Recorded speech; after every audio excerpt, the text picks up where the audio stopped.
nothing wrong with their messages or phone calls, but if those are leaked, they would think we're like geniuses. I'm not knocking Tether. I mean, they're on Compound, they're on Aave, they really are doing good shit in DeFi. They're even on the Bitcash Simple Ledger protocol.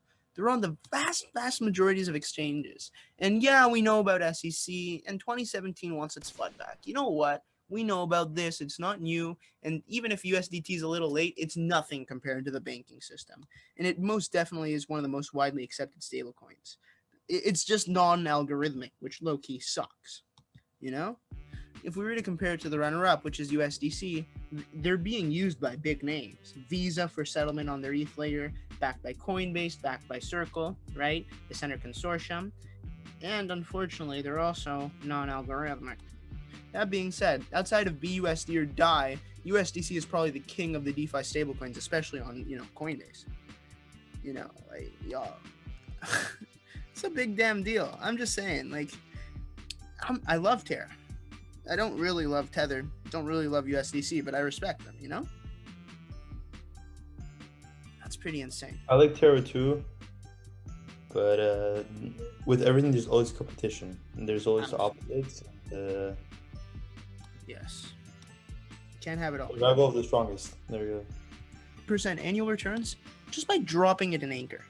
So if you have a traditional fiat savings account where you get anywhere between 0 to 1.5% yearly savings, you are getting trashed. The S&P 500 has a way overperformance of that, of between 8 and 13%, right? Like your returns for your savings should be pretty much in par or better, right? It should be high as possible. Like, why earn less if you can earn more? Also, why earn 1% when you can get 20? The S&P 500 thing is from 2011 2021. Okay. Which is massive outperformance. It's massive, but you gotta remember. It's 8%.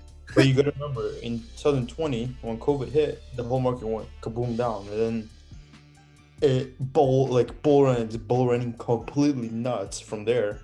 But absolutely, that doesn't happen in every 10 decades. It's gonna happen probably every 20, 30 years, or I don't even know. I know what you're saying, though. It's a black swan event. Usually the market return is not 13, not 12%. Abnormal behavior in the market. So how many years of your life do you have? That's insane of return. So yeah, man. How many years of your life do you have to get worse returns? Okay, can we compare this to Ray Dalio's all-weather portfolio? I don't know if you know his portfolio, all-weather portfolio. Yeah, let's see what Ray Dalio average yearly performances. No, not that. You want to talk about his portfolio, all-weather portfolio. There you go. At markets, when 2020 March hit, his portfolio only went down 20% because it consists of dividends. No, not dividends. It consists of stocks, commodities, and also bonds. If you look, there's not this. This is not a good chart. If you look there's a proper chart where it talks about here. See, every time you gotta fix this. Not a financial advisor, but this performance is very conservative and stable in my opinion. But you can make more money staking. I'm not financial advisors again, but just comparing in the year, right? He's done 9%. In 3 years, he's outperformed the market a little bit or underperformed the market a little bit. But over the 10-year. He has not outperformed the market from what I'm gathering. It's a stable portfolio, but taking. Are most people making more than this? I highly doubt that. And Anchor is giving you 20% APY on the year for doing nothing. Absolutely nothing. And we've just killed traditional finance, by simply giving people better yields. How do you, that's the best capitalistic way to do it, So if you want to stake, you can also stake. But it takes 21 days before you do that. Here at Anchor Protocol, you don't have that. You just put it in and you receive your money. And that's it. Can't be simpler, Angel Protocol is something that works off the Anchor Protocol, So pretty much, let's say that you have some spare money, right? You want to invest that $5K you have, burning a hole in your pocket, and you want to give it to a charity. So you could either do two things. You could give them that $5K one time, or you could give it to them as needed. So you could either choose to give them that 1K right now and save that 4K and put it into a perpetual endowment. And this is what would happen. That 4K would gain 20% through Anchor, and that would make $800, right? 600 of that would be dispersed to the charity. So you would have given them 1.6K, and another $200 will go back in to grow the fund. So you have 4.2K. And then the next year, you'll get 20% on that. So $630, you'll be paying them a little more. Then 210 will go back into remain the fund. So this thing will happen for a couple years. And every single year, you'll put more into the account and you'll give more to them. This makes sustainable giving. And every single year, the charity will get more, not less. And even though you give once, you're giving forever and it grows. So this is a great, great way to make giving sustainable. Has incredible, incredible partners. Three Arrows Capital, Binance Labs, CMS, like, holy shit. I'm kind of speechless, guys. What are you gonna say? Like, is there any competition to this, Kenneth? To be honest, not that I know off the top of my head. I just know that it's like really the message that you can keep on giving after your first donation. From initial donation, you keep going and stretching that out. Mm-hmm. It's like super powerful. Like for philanthropists, or like I want to. Hopefully, one day I get. I'll be very wealthy. And God willing. Philanthropist. But like, I would use this if I had money and I was a big wealthy philanthropist. Absolutely. This is amazing. Like honestly, it's nice. Big props to whoever made this on top of Anchor, because it's supported on Binance. Like, wow, guys. So yeah. The thing is, we want to talk a little bit about the Luna fees. They were talking about how they have that algorithm, right? They have a minimum transaction fee of 1% and a maximum of 0.1 and a max of 1%. So it has e-gold level scaling throughput, right? It has about 4,000 transactions a second. It's built on top of the Cosmos stuff, the Cosmos platform, which is insane. My opinion here is that Luna with Solana and DOT will be an ETH killer in the way that it will make ETH larger, but lol, and ETH1 assets because of this crazy freaking gas fees will go through AVAX and Smart Bitcash, and at some point Ether 1. I still have hopes for Ether 2.0. I'm not saying it's dead. Absolutely, beyond a doubt, Ether will pump and everyone's going to love Ether. That being said, though, people who are using actually scalable platforms might take the lion's share of profits. You know, just look at money flows. Terra versus Ether. I'm just saying. You know, I'm just saying. Video, though. I'm going to ask you something. Can you natively pay for e-commerce on Ether through stable fashion without paying $350 in fees? So Luna is doing something incredible. If you check out on Twitter, we're going to post a link to this below. Our editor will edit in the name and post. They've effectively done e-commerce solutions where a Luna team on the hackathon has done a bypass where you can spend your UST on Amazon through the gift card function. No KYC, no switching to fiat. You can exchange your UST for an Amazon gift card and spend your money on Amazon or on any other platform that accepts gift cards. This is super incredibly powerful. Also, in V2, they're going to bring in debit cards. Okay, also very important. I don't know if anyone has ever bought gift cards, but when you buy gift cards, there's activation fees. Right. And it's not like you don't have to pay for the activation fees if you're using Terra Luna, and then it can save you a couple bucks. It may not be a lot, but once you put 5 plus 5 plus 5 plus 5 plus 5, absolutely. And also, from environmental concerns, you're not actually making a gift card. You don't have to make that plastic, so you're saving the environment by being able to do it digitally rather than having to create plastic waste. You know, so from a sustainability perspective, you're much better off. It's also stable, and because you can imagine if the wires in the future, you can use the unused solar power energy. You can sell the unsold power energy, but you can also use that solar power to fund the electricity that's needed for transactions for these to occur. It's environmentally stability. It's very important, especially absolutely.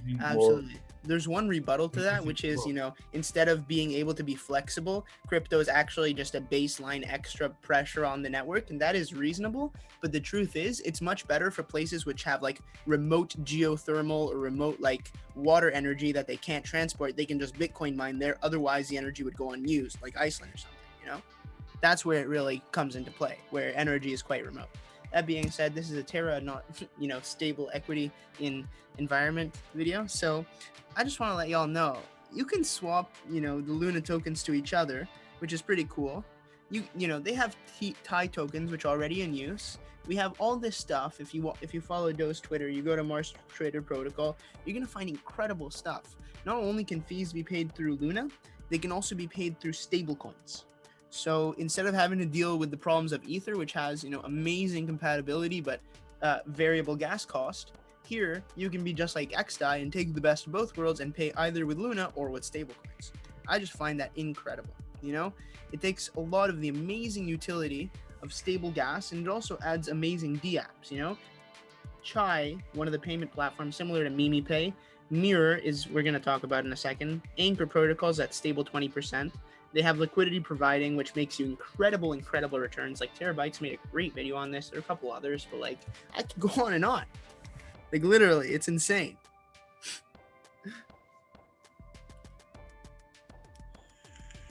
Kenneth? Nothing else to ask. All right, no worries. To Adam, because you said everything over there. I agree completely. Perfect, man. And also, I think you should take over this. Project Surge is kind of incredible. So pretty much, if people start to use Terra, they get rewarded to, if they adopt the use of UST, they will get more UST. Okay, so let's go back to the gift card thing. You imagine you buy the gift card and you can get money back because you're using UST and like you want to spend money and you get money back. It's like not sponsored by Rakuten or anything, but Rakuten you get rewarded back, or Honey when you use the coupons or whatever. Right. But in a way, you're earning back for spending money. Absolutely. So you spend money in a more sustainable way, and it gives you cash back. Is that right? And you can put it stable coins, or you can lend it, or you can stake the money you give back. Like you can just write a code, like a smart contract in the future could be like, hey, if allow the user to put everything they earn back into a staking protocol by just typing this. Like, it's crazy what you can do. That's amazing, bro. That's freaking. I don't know if anyone has ever thought of that, but like, could be pretty cool. That's pretty. Who doesn't want more money? All the stuff you can do with Terra stuff. And finally, Mirror Protocol. What makes Luna special to us? Sure, all these platforms have all this cool shit, but to be honest, these are just some crazy stuff that we've been going through. The truth is, Mirror is incredible. They have M assets, which pretty much enable you to take Mirror and take the price benefit of Bitcoin and Ether, but on the Terra blockchain, which doesn't have any of the fees of the Ether or Bitcoin. You can buy M Bitcoin and M Ether, which are mirrored asset, mirrored Bitcoin, mirrored Ether, and you can get all that benefit without having to deal with that. This is just some of my crazy postulations. It might turn out to be right, might turn out to be not. Look, I want to say about this Galaxy Digital, okay? Man, that like was those don't nuts. know, Galaxy Digital is a company that they mine Bitcoin. They on Market Cap, you can see what the portfolio is because it's public information, right? Mm-hmm. And they buy lots of stuff, yeah, and you can buy lots of stuff, but like just saying, Galaxy Digital, they actually in the stock market. They actually on the Canadian stock market, like the TSX, right? And they're in the NYC or the Nasdaq, but they're there. They're people make money from them. It's they've 20x'd. Yeah, like when I first heard about Galaxy, I think they were at $4. Like what are they at now? Like 40? I don't even know. I think it's like, let me see. No. The truth is, like, Galaxy's a massive company. No, then they don't stop growing. Here, right now, in the Canadian one, they're at $29.70. And their earnings are tomorrow. That's pretty crazy, bro. Yeah. It's probably, Bitcoin's a little down, but it's been pretty high recently. I remember seeing around 39.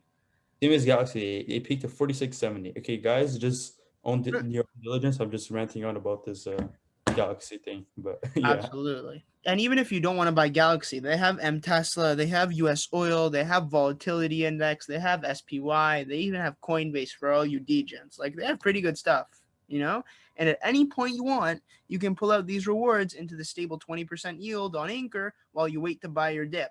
I'm just saying, it might save you some taxes. Look into privacy coins, not your keys, not your coins. Keep that in mind. If you don't have the cryptographic hash on a hard wallet, it might as well not be yours. Seamount Gox. Thank you very much. Now, if you're holding on an exchange, don't recommend it, but make sure it's insured. For example, Ozone is going to be decentralized insurance or Terra, or that it's cold stored, right? But really, preferably, cold store them yourself, hold your coins and stake them through a hardware wallet so you can disconnect them. Not financial advice, just common sense. No financial advice. If you want to learn more about the wallets, I think we talk about in another video. Absolutely. But if you guys want, we can talk about the different type of wallets as one separate video. Just let us know in the comments. Absolutely, guys. Like, let me tell you one thing. I'll take the 95% loss before I have to deal with my buddy, the IRS. Okay? Because I'm not in the US. Okay? So, due diligence, right? Just keeping in mind. Yeah, your own diligence, please. Everyone, You know, diligence. maybe I'm talking out of my ass, but these guys sure aren't, you know? Huh. Yo, scroll down. Let's see the full projects. Money where your mouth is, eh? Okay, look. We have Algorand over here. Ooh, New protocol too. Amplify, gonna pop. Polkadot. Polkadot, yeah. Polkadot is another big one. And Terra. I wonder where I heard that one before. Yeah. Ew.